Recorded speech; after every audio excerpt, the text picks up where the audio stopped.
pero quiero hacerles un resumen para que quede todavía mucho más claro. Entonces voy a hacer un enterocito aquí abajo. Recuerden que el enterocito es la célula que tapiza las vellosidades del intestino delgado y que los procesos absortivos ocurren justamente en los enterocitos, ¿verdad? Recuerden que estas, que son las microvellosidades, son la forma de proyección citoplasmática que tiene el enterocito para aumentar su superficie, ¿verdad? Ustedes lo vieron en histología. Ese es el enterocito. Bien, entonces vamos primero a escribir cómo se digieren los carbohidratos y luego vamos a ver cómo ocurre con las proteínas. Voy a buscar un file de color negrito. Creo que solo tengo de estos tres colores. Bueno, bien, entonces vamos a recordar que existen tres tipos de carbohidratos, ¿verdad? Están los polisacáridos. Vamos a poner como ejemplo el almidón y el glucógeno. Almidón y el glucógeno. Luego tenemos los oligosacáridos. Dentro de los oligosacáridos tenemos los disacáridos, ¿verdad? Y dentro de los disacáridos los más importantes son los que ya conocemos, que son la lactosa, la sacarosa, tenemos también a la maltosa, la isomaltosa, y la lactosa, sacarosa, maltosa, isomaltosa. Ok, eso. Y luego tenemos los monosacáridos, donde tenemos a la glucosa, a la fructosa, a la galactosa y a la manosa. ¿Ok? Digamos que ahí están representados como el 99% de los carbohidratos de la dieta, que son los que nos importan. Vamos a iniciar con los monosacáridos, porque los monosacáridos no sufren ni procesos digestivos ni sufren procesos de conversión, porque la única forma en la que se absorben los carbohidratos es en forma de monosacáridos. Entonces los monosacáridos, ¿verdad?, van a entrar al enterocito mediante dos mecanismos de transporte, que de una vez se los voy a mencionar. Son los GLUT y son los SGLTs. Son los mecanismos de transporte que tienen los monosacáridos a nivel del intestino delgado de humanos. Los GLUT son un mecanismo de transporte pasivo, facilitado, uniporte. ¿Se acuerdan que era uniporte? Una única molécula en una única dirección. Mientras que los SGLTs son mecanismos de transporte pasivo, facilitado, de tipo sinporte, que eran dos moléculas diferentes en una misma dirección. Bien, después vamos con los oligosacáridos del tipo disacárido. Para cada una de ellas vamos a tener una enzima que se va a ubicar justo encima de, bueno, no encima, en la membrana. Aquí vamos a ubicar a las enzimas que se llaman disacaridasas. Estas enzimas se llaman disacaridasas. Y las disacaridasas lo que van a hacer es convertir cada uno de estos disacáridos en monosacáridos, y ya en forma de monosacáridos se van a absorber, ¿verdad? Por ejemplo, la lactosa, que está formada por glucosa y galactosa, a través de la lactasa se convierte en glucosa galactosa y luego se absorbe. En el caso de la sacarosa, que es glucosa y fructosa, mediante la sacarasa se convierte en glucosa y fructosa y se absorbe. La maltosa y la isomaltosa se van a convertir en glucosas. Lo que pasa es que la primera es alfa 1,4 y la segunda es alfa 1,6, y se van a convertir en glucosas que se absorben a través del GLUT o los SGLTs. ¿Okay? En el caso de los polisacáridos, vamos a tener dos enzimas principales que van a convertir estos polisacáridos, como el almidón o el glucógeno, en disacáridos o trisacáridos, y luego mediante la disacaridasa se convierten a monosacáridos y se absorben. Y estas enzimas son la amilasa salival y la amilasa pancreática. Y también vamos a tener una tercera enzima que es del grupo de las disacaridasas, que participa en este proceso de digestión, que es muy importante, que se llama la isomaltasa. Entonces, el almidón y el glucógeno, gracias a la amilasa salival que rompe alfa 1,4, a la amilasa pancreática, que también rompe alfa 1,4, y a la isomaltasa, que rompe alfa 1,6, el almidón y el glucógeno se van a convertir finalmente en monosacáridos, y en forma de monosacáridos, ¿verdad?, se van a absorber. Entonces, así es como ocurre la digestión. Vean que todos los carbohidratos que no sean monosacáridos deberán convertirse a monosacáridos para poder ser absorbidos. En otras palabras, nosotros no absorbemos polisacáridos, tampoco absorbemos disacáridos, solamente monosacáridos. Una pregunta. ¿Y qué es lo que pasa, por ejemplo, en la intolerancia a la lactosa, que uno no tiene la enzima lactasa? Ajá, ya lo vamos a ver, ya se lo vamos a ver. Sí, eso ya casi lo vamos a ver. Entonces, eso es lo que debe ocurrir.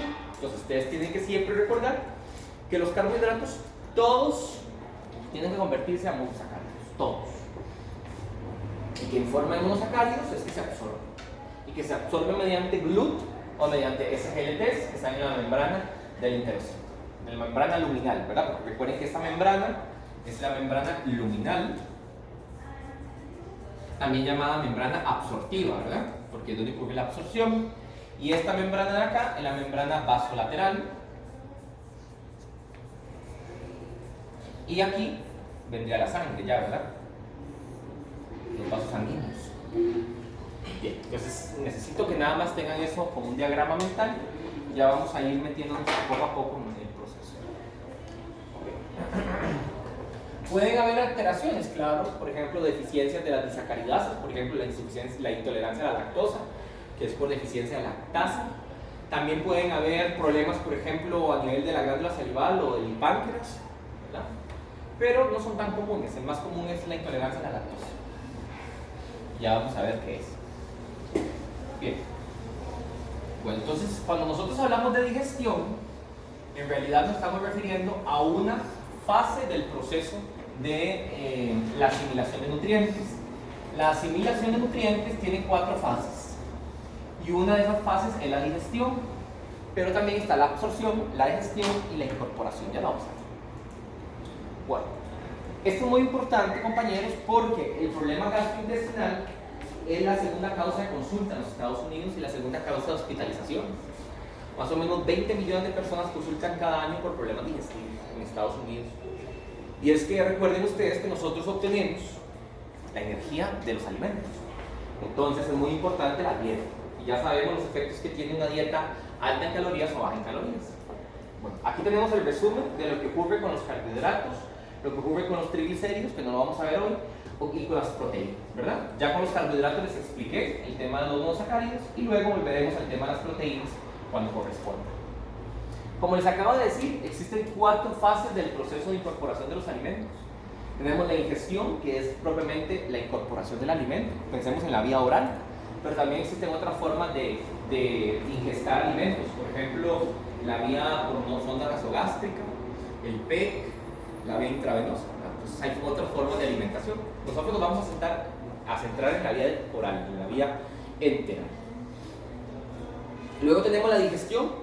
La digestión significa la simplificación mecánica o química de los alimentos. Entonces, en digestión participa la lengua, participan los dientes, participa el peristaltismo, participan también las enzimas. Es hacer los alimentos más pequeños, los nutrientes, simplificarlos en tamaño.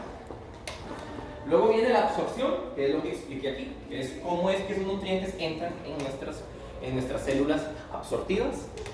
Y finalmente tenemos lo que es la digestión, que sería básicamente la eliminación de aquello que no se absorbió, ¿okay? Que es la evacuación. Ahora, el alimento, dependiendo del momento en el que se encuentra en el tubo digestivo, tiene diferentes nombres. Recuerden que el tubo digestivo mide de 6 a 7 metros. Entonces, de la cavidad oral hasta el esfínter esofágico inferior le llamamos bolo alimentario. Cuando el bolo alimentario se impregna de los ácidos gástricos, del jugo gástrico, se le llama ahora quimo. Cuando el quimo se llena de las secreciones pancreatobiliares, se le llama quilo. Cuando el quilo llega al colon, se le llama material fecal. ¿Okay? Entonces, bolo alimentario, quimo, kilo y material fecal. ¿Okay? Bien, entonces el tránsito digestivo de un alimento que entra por la cavidad oral y se termina evacuando mediante las heces dura más o menos unas 15 horas. Solo que dura un alimento más o menos en recorrer esos 6 o 7 metros, unas 15 horas, de unas 12 a unas 15 horas. Y más o menos es así, dura un minuto en la cavidad oral, lo que no es cierto, ¿verdad? Porque piensen ustedes cuánto tiempo queda uno con el alimento en la boca, ¿verdad? Nada, entonces se traga la comida.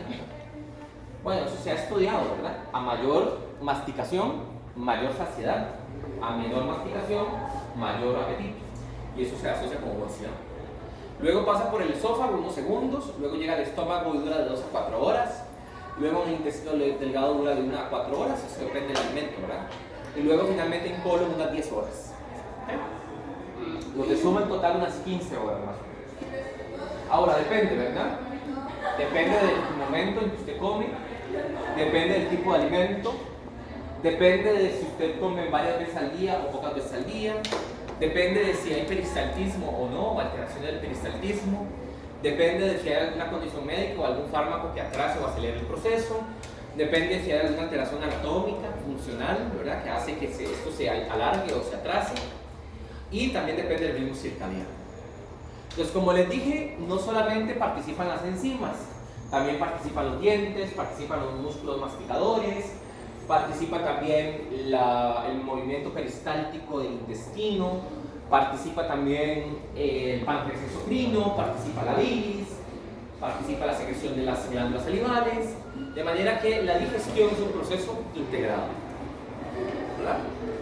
Recuerden que el peristaltismo es un movimiento que ocurre por activación del plexo mientérico y submucoso, que lo que hace es generar que el bolo, el quimo o el quilo o el material fecal avancen de craneal a caudal, ¿verdad? Ustedes ya entienden eso, porque el peristaltismo es ese movimiento ondulatorio que hace que el bolo avance, o el quimo o el kilo o el material fecal.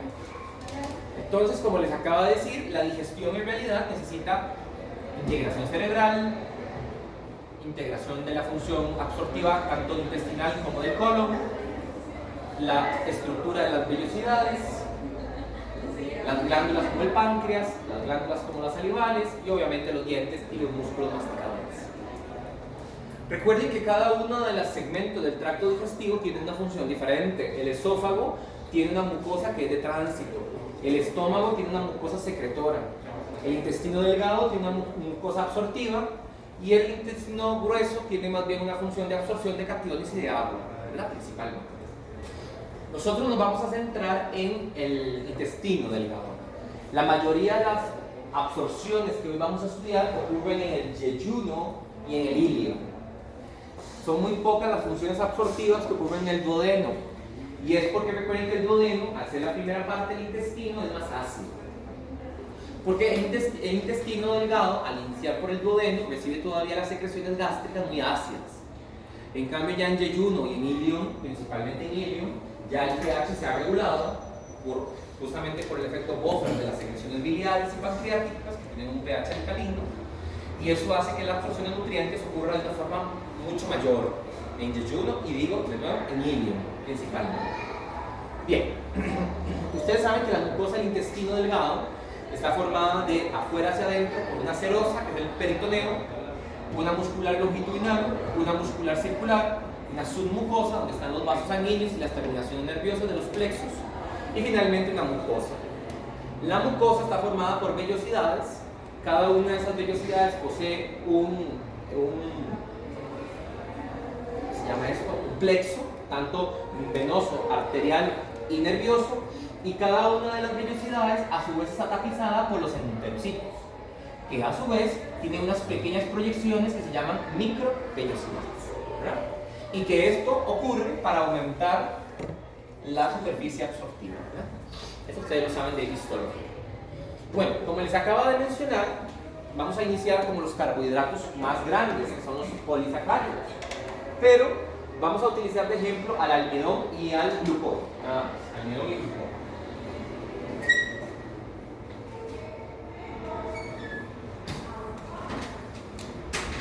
Entonces, bien, cuando ustedes se comen un pedazo de pan, o se comen un pedazo de tortilla, o se comen un poco de arroz, el almidón que está ahí se va a impregnar de la amilasa salival. y si recuerdan lo que les acabo de escribir, la amilasa salival corta los enlaces alfa 1,4, el almidón y el glucógeno. Pero hay un problema, y es que aunque desearíamos mantener el bolo alimentario 1 hora en la boca, ¿cuánto tiempo? ¿Cuánto tiempo creen ustedes que ustedes tienen el bolo en la boca, el bolo alimentario? Mucho, yo creo que unos 10 segundos, 15. Entonces el efecto que tiene la amilasa salival sobre ese almidón es muy corto. El tiempo que trata de estar expuesta es muy poco. Y además de todo, ¿verdad? Hay que entender que cuando la amilasa salival llega al estómago, producto del tránsito del bolo, el ácido clorhídrico estomacal inactiva la actividad de la amilasa salival. Entonces, tiene dos cosas en contra. Primero, que tenemos el alimento muy poco tiempo en boca. Segundo, que muy pocas veces masticamos bastante. Y recuerden que las enzimas, si yo tengo un arroz y la amilasa, pensémoslo así, si usted tiene un arroz, porque el arroz es puro almidón, ¿verdad? Ustedes tienen un grano de arroz, entonces tienen aquí la enzima va a venir y va a comenzar a atacar las paredes del grano. Si ustedes mastican ese grano y lo convierten en puros pedacitos de arroz, las enzimas van a poder atacar en más sitios. Por eso la masticación es muy importante, porque hace que las estructuras se simplifiquen estructuralmente hablando, en tamaño, ¿no? Y al haber más pedacitos, pues obviamente la actividad enzimática es mayor. Pero ¿qué pasa con nosotros? Que no masticamos y aparte tenemos el alimento poco tiempo. Por lo tanto, la actividad de la amilasa salival es pues, muy poca. Bien, la amilasa salival continúa su viaje, llega a nivel estomacal y a nivel estomacal se inactiva, porque resulta ser que el pH del estómago es 2 y el pH óptimo de la amilasa salival es 6,5, 7. Entonces, por acción del pH se inactiva. Así que básicamente quedamos en nada. Ese bolo alimentario que prácticamente no ha sufrido ningún proceso de transformación química, más que el humedecimiento, más que el ablandamiento por la saliva y más que la masticación que haya pasado, llega al estómago y en el estómago prácticamente no ocurre nada. Es decir, no hay digestión enzimática a nivel estomacal de carbohidratos. Sí hay digestión mecánica, porque recuerden ustedes que el estómago se mueve por peristaltismo. Y ese peristaltismo hace que las moléculas, más bien que los alimentos se vayan simplificando en tamaño, pero no desde el punto de vista químico, sino desde el punto de vista mecánico. Bien, el bolo alimentario, que ya no se llama bolo, sino que se llama quimo, pasa por la región del antro, llega a la región pilórica y de ahí pasa al duodeno. Y en la segunda porción del duodeno se reciben las secreciones pancreato-biliares. En la bilis no viene nada que participe en la digestión de carbohidratos, pero del páncreas viene la amilasa pancreática. Y la amilasa pancreática tiene dos ventajas. La primera es que va a comenzar a interactuar con un alimento que está más pequeño. Sí, ya el arroz no es un arroz, sino que son pequeños fragmentos de arroz donde hay más interacción de la enzima. Y además tiene otra ventaja, y es el tiempo, porque va a acompañar a ese kilo, ¿verdad? A ese contenido que se llama kilo, más o menos por 4 metros de intestino delgado que tenemos. Entonces tiene dos ventajas, ¿verdad? El alimento ya está más pequeño en tamaño y además tiene más tiempo de contacto. Por eso es que la principal enzima relacionada con la digestión de almidón y glucógeno es la amilasa pancreática y no la saliva. Bien, ¿dónde vamos a encontrar el almidón y el glucógeno? El almidón en los alimentos de origen vegetal que son harinosos y el glucógeno en las carnes. Recuerden que tanto el almidón como el glucógeno tienen enlaces alfa 1,4 que son cortados por la amilasa salival y la pancreática. De ahí viene su nombre, amilasa, porque esta cadena se llama amilosa. Entonces la amilasa es la que corta los enlaces de amilosa. Mientras que los enlaces alfa 1,6 son los que corta la enzima isomaltasa que les dije antes. Porque la isomaltasa, ¿verdad? Es la enzima que corta los enlaces de la isomaltosa. Y la isomaltosa es un disacárido, glucosa, alfa 1,6.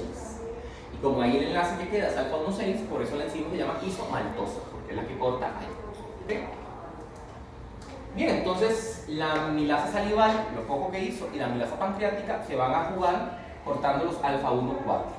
Pero los alfa 1,6 le quedarán, como les dije antes, a la isomaltasa. ¿Okay? Bien, ¿cómo es que ocurre que el bolo alimentario, cuando ya pasa a llamarse quimo y luego a kilo, se aumente la secreción pancreatobiliar. Bueno, eso ocurre por la distensión que genera el quilo de las paredes del intestino. Eso es fisiología general de gastro. Cuando el quimo viene del estómago y pasa por la segunda porción del duodeno, distiende las paredes del intestino delgado, y en esa porción se genera la liberación de colecistoquinina. Y la colecistoquinina ejerce un efecto secretor sobre el páncreas y sobre la vesícula biliar. En la vesícula biliar hay contracción del músculo liso que eyecta bilis, y a nivel del páncreas exocrino se libera mayor cantidad de secreción biliar, pancreática, que va a llevar a las enzimas. ¿Cuáles enzimas? La amilasa pancreática. ¿Okay? Aquí tenemos más o menos. Vean aquí donde viene el quimo, ¿verdad? Que todavía se llama quimo porque cuando se impregna de la sección biliar y pancreática, ahora se llama kilo, pero como todavía no ha llegado, entonces ella distiende las paredes del intestino delgado en su primera porción, del duodeno. Eso hace que se libere colecistoquinina, que hace que la vesícula biliar se contraiga, liberando bilis, y que el páncreas se active, liberando amilasa pancreática. Y tanto la bilis como la amilasa pancreática de la secreción pancreática van a interactuar con el contenido alimentario para generar digestión. ¿Okay? Recordemos que las celulitas de las que estamos hablando en este páncreas son las células acinares, ¿verdad? Que son las células productoras de enzimas, no de las células beta ni alfa, porque son las células del islote, y eso tiene que ver con la función endocrina del páncreas. ¿Okay? Hay que recordar que no solamente tenemos enterocitos, ¿verdad? Las vellosidades del intestino delgado también tienen otras células, por ejemplo las células caliciformes, las células enteroendocrinas, las células regenerativas y las células de Paneth. Pero de las que nosotros nos vamos a ocupar son las que se encuentran en las puntitas de las vellosidades, que son los enterocitos, porque son las células absortivas, ¿verdad? Bien, aparte de la secreción biliar y de la secreción pancreática y su función en la digestión de los nutrientes, también tienen que recordar que la secreción pancreático y biliar son buffer. Entonces hay una hormona llamada secretina que lo que hace es favorecer la liberación de bicarbonato a la secreción pancreática y biliar. Y esa secreción de bicarbonato neutraliza el pH ácido que viene del estómago. Por eso es que los procesos digestivos ocurren generalmente en yeyuno y en ilium, donde ya esta secretina ha actuado sobre la secreción pancreatobiliar, ya se ha alcalinizado el medio pancreatobiliar y ya ha habido un buffer sobre el pH ácido del estómago. Por eso es que la digestión ocurre más abajo, en yeyuno y en ilium principalmente. Entonces aquí tenemos al almidón, que es el prototipo, el ejemplo que vamos a usar, y entonces ya sabemos lo que pasa. La amilasa pancreática y la amilasa salival cortan los enlaces alfa 1,4, que son los que están en color celeste. Pero va a ser, ¿verdad?, la enzima isomaltasa la que va a cortar los enlaces alfa 1,6. Y producto de esa degradación, pues vamos a tener glucosas, ¿verdad? Si nosotros cortamos aquí, en alfa 1,4 son glucosas, si cortamos en alfa 1,6 van a ser también glucosas. ¿Okay? Los productos iniciales de la digestión del almidón son maltosa, que son 2 glucosas unidas, que se cortan por la maltasa, maltotriosas, que son 3 glucosas unidas, que se cortan por enzimas que cortan esos enlaces, porque son enlaces alfa 1,4, pero en este caso de 3 monosacáridos. Y luego tenemos lo que les decía antes, que es la isomaltasa, que es la que cortan los enlaces alfa 1,6. A estos sitios de ramificación, como le llamamos, con enlaces alfa 1,6, producto de la digestión del almidón, se le llaman dextrinas. Pero como les decía, nosotros no tenemos problemas con las alfa 1,6 porque tenemos una enzima llamada isomaltasa que los corta. De manera que no tenemos tanto problema. Así que todo el almidón o todo el glucógeno se han convertido en glucosas. Y como glucosas que son, se absorben a través de GLUT o SGLT, como ya lo dije. ¿Okay? Bien, ahora vamos con los más sencillos, que son los disacáridos. Los disacáridos son muy fáciles porque los disacáridos se digieren enzimáticamente por disacaridasas, que son enzimas específicas para cada uno de ellos. Los disacáridos los encontramos en alimentos, desde alimentos de origen vegetal hasta alimentos procesados, y los más importantes son la sacarosa, que es el azúcar de mesa, que se digiere por la sacarasa para formar glucosa y fructosa, la lactosa, que es digerida por la lactasa, que va a formar la lactosa en glucosa y la lactosa, y la maltosa, que son glucosas por la actividad de la maltasa. ¿Okay? ¿Dónde están estas enzimas? Estas enzimas se encuentran justamente en las microvellosidades.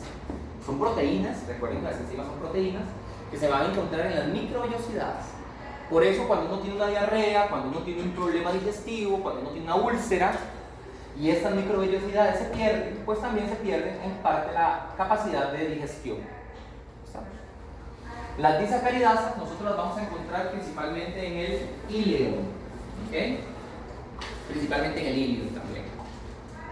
Bueno, como les decía, estas enzimas son muy importantes. Nosotros los humanos, desde que nacemos, expresamos disacaridasas. Sí, nosotros desde que nacemos tenemos maltasa, sacarasa, lactasa. Pero conforme pasa el tiempo, la producción de esas enzimas se va bajando, uno va perdiendo enzimas. Y por eso es que conforme uno avanza en edad, puede perder la capacidad de ingerir esos nutrientes. Le pasa a los adultos mayores. Cuando son muy viejitos, ya casi no pueden tomar lácteos porque la cantidad de enzima lactasa que tienen es menor. ¿Okay?